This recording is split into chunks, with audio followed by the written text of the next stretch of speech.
Night வேலைக்கு போயிட்டு விடியகாலம் வந்திருக்கான். இந்த குளிரில் பார்த்தீங்கன்னா போய் நிறைய சொன்னேன், குளிர்காலங்களில் ஏன் விபத்துகள் அதிகமாக நீங்கள் தான் இப்போ எடுத்துக்குவேன். பந்தல் பந்தலாக உருண்டையாக புகை வரும். மிஸ்ட்டு பனி பெய்யுதுல, ஒரு உருண்டை பக்குன்னு வந்து மறைக்கக்குள்ள நல்ல லைட்டிங்கெல்லாம் போட்டு பாதுகாப்பாக இருந்தோம். பந்தல் உருண்டை வந்திருக்கு. பார்த்தா லெஃப்ட்டில் ஒரு லாரி நிப்பாட்டிட்டு அடி பூந்தமல்லி பைபாஸ் அடித்து சம்பவ இடத்துல கொலை போதும் நின்றுட்டு இருக்கிற ஆங்கிளில் எல்லாம் டாப்பு இப்போலாம் எகிரிட்டு.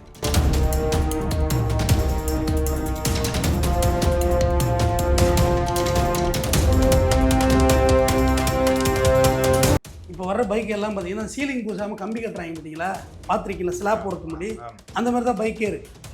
பைக்குன்னா ஒரு உருவம் உள்ளது, பிளாஸ்டிக்கெல்லாம் வச்சு ஃபைபர் மெட்டீரியல்லாம் வச்சு ஒரு காம்பாக்டாக அப்படி இருக்கணும். இதுதான் பைக்கு.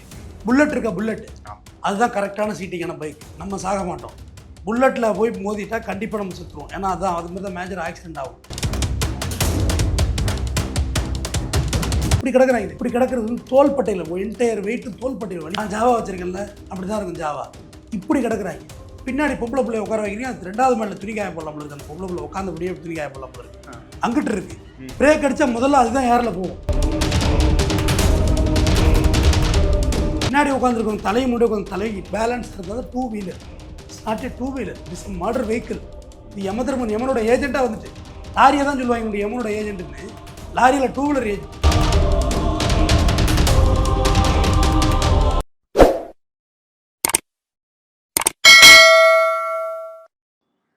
மெட்ராஸ் டவுன் பஸ் நேயர்களுக்கு வணக்கம்.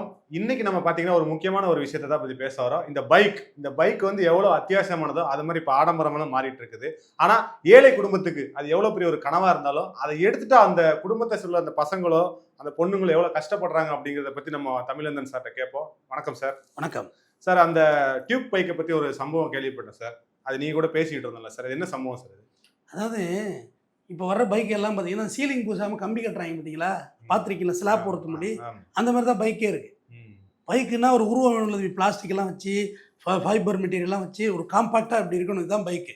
புல்லட் இருக்கா, புல்லட் அதுதான் கரெக்டான சீட்டிங்கான பைக். நம்ம சாக மாட்டோம். புல்லட்டில் போய் மோதிட்டா கண்டிப்பாக நம்ம சுற்றுவோம். ஏன்னா அதான் அது மாதிரி தான் மேஜர் ஆக்சிடென்ட் ஆகும். ஆனால் நான் சொல்கிற பைக்கெல்லாம் இப்படி கிடக்குறாங்க தம்பி. இப்படி கிடக்கிறது வந்து தோள்பட்டையில் என்டையர் வெயிட்டு தோள்பட்டையில் வலிக்கும். நான் ஜாவா வச்சுருக்கேன்ல, அப்படி தான் இருக்கும் ஜாவா. இப்படி கிடக்குறாங்க. பின்னாடி பொம்பளை பிள்ளைய உட்கார வைக்கிறீங்க, அது 2வது மேலே துணி காய போடலாம் இருக்கு. அந்த பொம்பளை பிள்ளை உட்காந்தபடியே துணி காய போடலாம் இருக்கு. அங்கிட்டு இருக்கு பிரேக் அடித்தா முதல்ல அதுதான் ஏரில் போகும். பின்னாடி இருக்குல்ல, அது காம்பாக்டாகவே இருக்காது அந்த சீட்டு. குழந்தை கூட உட்கார தகுதி இல்லை. இது வந்து கேமரா தெரியுதா, இது ஃபஸ்ட்டு ஸ்டெப்பு. 2வது ஸ்டெப்பு இப்படி இருக்குது. அதில் உட்காந்துருக்குது எப்படி சேஃப்டியாக இருக்க முடியும்? பின்னாடி உட்காந்துருக்கோம் தலையை முடி உட்காந்து தலைக்கு பேலன்ஸ் இருக்கிறது 2 wheeler. It's not 2 wheeler, it's murder vehicle. இது யமதர்மன் யமனோட ஏஜென்ட்டாக வந்துட்டு. லாரியை தான் சொல்லுவாங்க யமனோட ஏஜென்ட்டுன்னு. லாரியில் 2 வீலர் ஏஜென்ட். நான் சொல்கிற விஷயம் ரொம்ப சென்சிட்டிவ், ஹைலி. பையனுக்கு அந்த பைக் எடுத்து கொடுத்து வீடியோ போடுறாங்க. இப்படி அந்த பைக் எப்படி திறக்கிறது ஒரு இது கொடுவாங்களே, அது வேறு என்னது, அந்த ஓப்பன் ஷாலு ப்ரோமோலாம் போட்டு 10 நாள் முழுசாக முடியல. வண்டிக்கு வச்சு எலுமிச்சம்பழத்தோட ஈரம் காயலை, பிள்ளைக்கு ரத்தம் செதறிட்டு ரோட்டில். நைட்டு வேலைக்கு போகிற பையன். அந்த பைக்கோட விலை ஒரு 2.5-3 லட்ச ரூபா இருக்குமா, 3 லட்ச ரூபா அந்த பைக்கோட விலை. நைட்டு வேலைக்கு போயிட்டு விடியகாலம் வந்திருக்கான். இந்த குளிரில் பார்த்தீங்கன்னா போய் நிறைய சொன்னேன், இந்த குளிர்காலங்களில் ஏன் விபத்துகள் அதிகமாக நீங்கள் தான் இப்போ எடுத்துக்க வேண்டிய. பந்தல் பந்தலாக உருண்டையாக புகை வரும். மிஸ்ட்டு பனி பெய்யுதுல, ஒரு உருண்டை பக்குன்னு வந்து மறைக்கும். மறைக்கக்குள்ள நல்ல லைட்டிங்கெல்லாம் போட்டு பாதுகாப்பாக இருந்தால் உண்டு. ஒரு பந்தல் உருண்டை வந்திருக்கு. பார்த்தா லெஃப்ட்டில் ஒரு லாரி நிப்பாட்டிட்டு போயிருக்கான். அடி பூந்தமல்லி பைபாஸில் அடித்து சம்பவ இடத்துல கொலை போதும் நின்றுட்டு இருக்கிற ஆங்கிளில் எல்லாம் டாப்பு இப்போலாம் எகிரிட்டு. அப்போ இவர் நின்ன லாரியில் போய் அடிச்சிட்டாரு. நின்ன லாரியில் அடித்து சம்பவ இடத்துல போயிடுது. அந்த இடமே அவ்வளோ பெரிய ரத்தம்னு வச்சு 2 பேர் இவங்க. இப்போ அந்த காஸ்ட்லியஸ்ட் பைக் வாங்கி 10 நாளுக்குள்ளே விதியோட விளையாட்டு எடுத்துகிட்டு போகுது. நான் வீட்டில் சண்டை போட்டானே பயலுக்கு 10 நாள் பட்டி கிடந்தாலும் சரி, பைக் வாங்கி கொடுக்காதீங்க. பைக்கு வாங்கி கொடுக்குறது ஒன்று தான், அவன் கையில் பாய்சனை வாங்கி கொடுக்குறது ஒன்று தான்.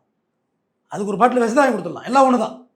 கண்ணெதிரே நல்லா சாப்பிட்டு செத்து போடாமோனே ரோட்டில் செத்து ஒன்று என்னால் அள்ள முடியாது. கூட்டி வாரி பாலித்தீன் பேப்பர் அள்ள முடியாது.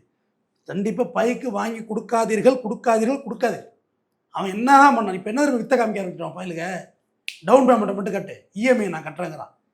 இஎம்ஐ இழிச்சா எம்ஐ தானே போட்டு விட்டுறாங்களா? இவன் என்ன செய்யலாம், ரேபிட்டை ஓட்டிக்கிறது. பைக் ஓட்டின மாதிரி ஆகிட்டு, ஜாலி ஆகிட்டுது. டியூ கட்டுறதுக்கு வருமானம் ஆகிட்டுது. பெற்றோர்களும் அவனே உழைச்சி அவன் தானே கட்டிக்கிறான், நம்ம என்னத்தை கேட்க அப்படின்றாங்க. கிடையாது, கேட்கணும். பைக்கு கொடுக்கக்கூடாது. இது வந்து என்னோட என்னோட என்னோட அனுபவத்தோட ஸ்டேட்மெண்ட். நான் வந்து அப்போ ஒரு 6வது படிச்சிருப்பேன். நான் 6வது படிச்சப்போ ஜாவா ஓட்டுவேன். ஜாவானா அந்த பழைய ஜாவா எங்கள் அப்பா வச்சுருந்தாருல, இதே மாடலில் இருக்கும். அது கிக்கரும் கியரும் ஒன்றாவே இருக்கும். ஒரு புஷ் பண்ணி ஒரு ஸ்ப்ரிங் இருக்கும், கிக்கராக மாறிக்கும். தூக்கி இந்த சைடு இருக்கும், லெஃப்ட் சைடில் இருக்கும் அதோடைய அந்த கிக்கரும் அந்த கியரும். அப்படி ஒரு மாடல். இப்போ நான் வச்சுருக்கிறது கிக்கரே இல்லை, இது புது வண்டி கிக்கரே இல்லை. அது வந்து எங்கள் அப்பா ஸ்டார்ட் பண்ணி வீட்டில் கொடுத்துருவார். நான் முடிவெட்ட எங்கேயாவது போகிறேன்னு வச்சுக்கோங்க, இது என்னோட அனுபவத்துலேருந்து எதனால் சொல்கிறேன்னா, யாரும் செய்யாதீங்கிறது தான் சொல்கிறேன். என்ன இது தவறு, அந்த செயல் தவறு. அப்போ வந்து ஸ்டார்ட் பண்ணி கொடுத்துருவாங்க. எனக்கு திருப்பி எல்லாம் ஸ்டார்ட் பண்ண தெரியாது அந்த வண்டியை. ஏன்னா அது லொடக்குன்னு அடித்து டமால்னு கிளம்பும். மண்ணெண்ணியில் ஓடும் அந்த வண்டி. பெட்ரோல் ஒரு பிஸ்கட் டப்பா மாதிரி அடிச்சிக்கிறது. அப்போ எங்கள் ஊர் வந்து டவுனு பள்ளம், அதுலேருந்து மேலே வந்து மெயின் ரோடு ஏறணும். ஆனால் அவ்வளோ தூரம் போகிறதுக்கு எங்கள் அப்பா சொல்ல மாட்டார், அங்கெல்லாம் போகக்கூடாது, இப்படியே போய் மாறி உங்களால் சுற்றி வந்துடணும் பாரு. நம்ம கேட்போமா? கேட்க மாட்டோம். அந்த மேலே ஏற்றக்குள்ள கொஞ்சம் வேகம் கொடுத்தா தான் வண்டி ஏறும். மெயின் ரோட்டில் கொடுத்துட்டேன். பூ வண்டி வந்துச்சு, பூ வண்டி. பூ ஏற்றிட்டு போவோம், கும்பகோணத்துக்கு போவோம். ஜஸ்ட் மிஸ் அட்டிச்சு அந்த வண்டி, பிரேக் அட்டிச்சு லெஃப்ட்டில் இருந்து ஒரு கூரை கொட்டாயில் போய் நிற்கிது அந்த பூ வண்டி. 407 வந்துச்சு. செம்ம வேகமாக இருக்கும் அந்த வண்டி. இன்ஜின் டாட்டாவில் போட்டாங்க. நான் ரோட்டுக்கு அந்த பக்கம் போய் வைக்கப்பூரில் மோதிட்டேன். அப்போ வந்து அங்கே சுற்றி இருந்தவங்களாம் வண்டியெல்லாம் பிடிக்கிட்டு சவையில் பிடிக்கிட்டு, எங்கள் அப்பா எல்லோரும் ஃபேமஸ். அவர் வாத்தியார் இருந்தார், ஜாவா அவர் தான் வச்சுருந்தார். எஸ்டி ஒய்இசட் எஸ்டி கிளாசிக் 250. அப்போ சரி ஓகே உங்கள் அப்பாட்ட பேசணும்னு நான் அழுது எது சாவி வாங்கிட்டு ஓடிட்டேன் வீட்டை பார்க்க. அன்னைக்கு அது அன்றைக்கே போயிருக்க வேண்டிய உசுறுது. 16-11 வயசில் போயிருக்க வேண்டிய உசுறு தான் இது. இவ்வளோ தூரம் காடு தான் இவ்வளோ தூரம் எடுத்துகிட்டு வந்துருக்குறான். நான் எப்பயுமே வெல்கம் மை டெத்துங்கிற மாதிரி கேரக்டர் தான். அதுக்கடுத்து ஒரு ஆக்சிடென்ட்டு 12th படிக்க உள்ள.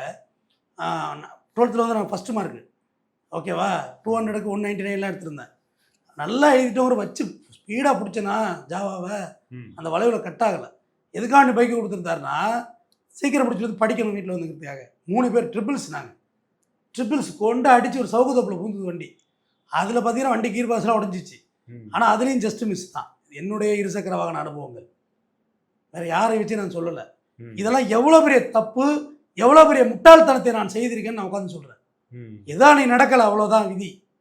ஆனால் எவ்வளோ பெரிய முட்டாள்தனம் அது. நடந்திருந்தா 12வது அப்பே ட்விஸ்ட் ஆகிருக்கும். ஏன் நான் மட்டுமா, என் கூட இருந்த 2 பேரும் ட்விஸ்ட்டு. அதுக்கு பிறகு அதில் ஒரு நண்பர், என்னோட 2 பேர் இருந்தாங்களா, ஒருத்தர் தான் இப்போ தெரியும், இங்கே நம்ம எங்கள் ஆக்கிரமணத்தில் பெரிய பிஸ்னஸ் பண்ண இருக்கார். இன்னொரு நண்பர் வேற ஒரு பைக் ஆக்சிடெண்ட்டில் இறந்து போயிட்டான். ஒரு 2015 வாக்கில் இறந்து போயிட்டான். அது ஒரு மாலை வேளையில் கூலிங் கிளாஸ், இந்த கூலிங் கிளாஸை போட்டு பைக் ஓட்டுறது. அது இருட்டுனோடனே அது கரெக்டாக மடக்கி வைக்க தெரியணும். கூலிங் கிளாஸ் போடுறது முக்கியம் இல்லை, எப்போ மடக்கணும்னு தெரியணும், மடக்கி வைக்கணும். மடக்கி வைக்கல அவன், மடக்கி வைக்கல நின்றுட்டு இருந்த வண்டியில் கொண்டு, அது ஒரு மரக்கட்டை ஏற்றிருந்த வண்டியில் கூட அடிச்சிட்டான். சம்பவ இடத்துல இறந்து போயிட்டான்.